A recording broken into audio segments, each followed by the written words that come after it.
बिस्मिल्लाहिर्रहमानिर्रहीम इय्याका नअबुदु व इय्याका नस्तईन।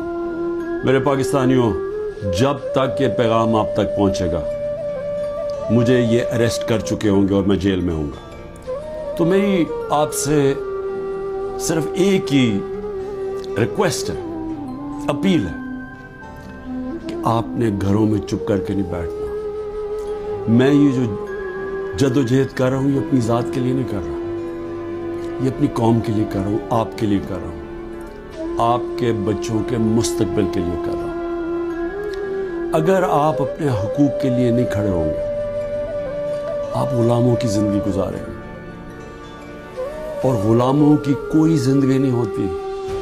गुलाम ऐसे होते हैं जैसे चूंटियाँ ज़मीन पे होती हैं, उनके ऊपर परवाज़ नहीं होती। और ये बड़ी ख्वाब का नाम था पाकिस्तान, नारा था ला इलाहा इल्लल्लाह। पाकिस्तान का मतलब क्या?